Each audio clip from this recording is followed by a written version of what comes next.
Ah, nous espérons que oui. Sinon, effectivement, ce serait grave si les usagers de la santé et les citoyens n'avaient pas une réflexion sur l'ensemble des défis que nous avons à relever pour transformer notre système de santé, mais aussi de société face à cette crise sanitaire.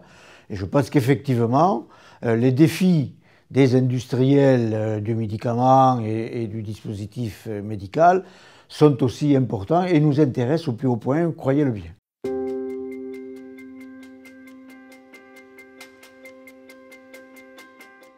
Cette crise sanitaire est un révélateur et un accélérateur. Incontestablement, nous n'étions pas prêts dans notre organisation, mais aussi prêts dans nos cerveaux.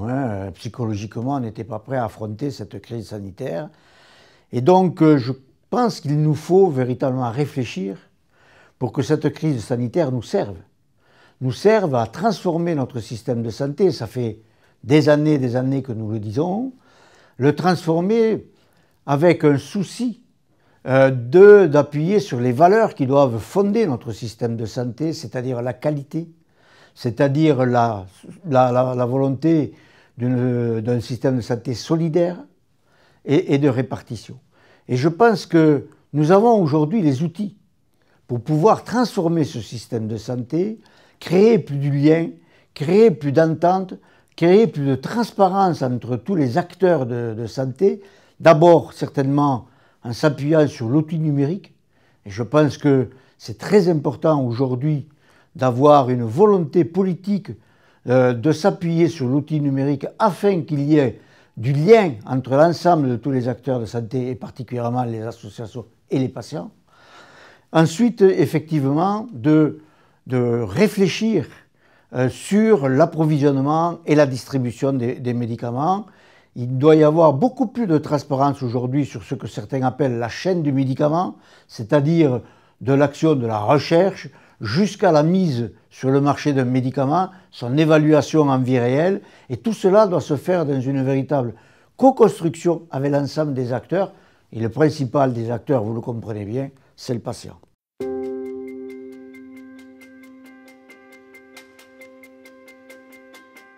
C'est un sujet extrêmement important, prioritaire pour les associations de patients, pour les patients, c'est de pouvoir avoir leur traitement.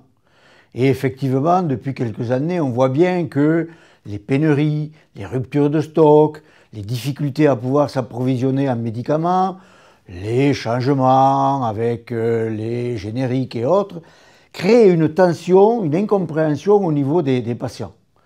Et il y a un effort à faire de la part, certes, des industriels, mais aussi des institutions et des associations de patients, à pouvoir véritablement régler ces problèmes-là, à pouvoir avoir une information extrêmement claire et transparente auprès de l'ensemble des usagers de la santé.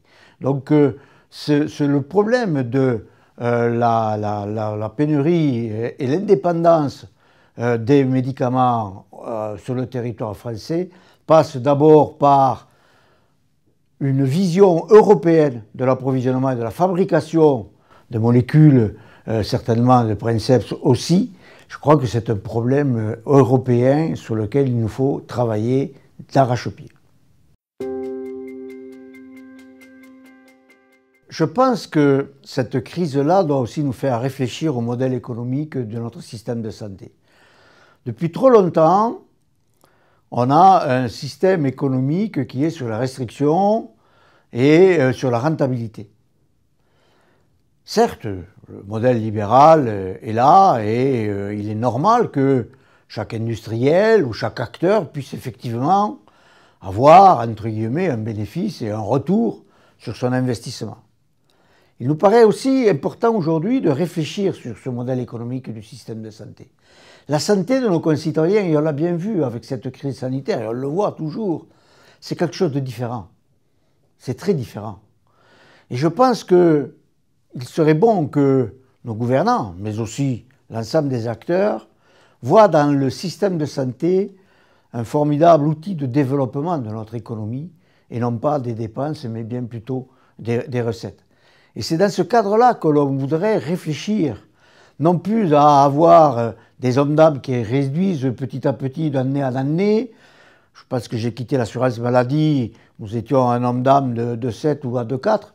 Nous voici cette année un homme d'âme de 6. Certes, la situation est un peu exceptionnelle, mais il est possible de regarder comment on peut en faire un développement économique de notre système de santé et pas simplement avoir une vision rentable de l'organisation de notre système de santé. C'est certainement dans ce sens-là qu'il nous faudrait réfléchir. Cela dit, ce n'est pas quand même open bar. Il doit y avoir aussi, de la part de chaque acteur, et particulièrement des industriels, beaucoup plus de transparence, beaucoup plus de participation à l'évaluation et à la qualité des produits mis sur le marché. Et en cela, nous pensons qu'effectivement, il faut transformer l'ensemble des agences, que ce soit les agences du médicament, que ce soit le comité du CEPS, en y faisant participer aussi les associations de patients.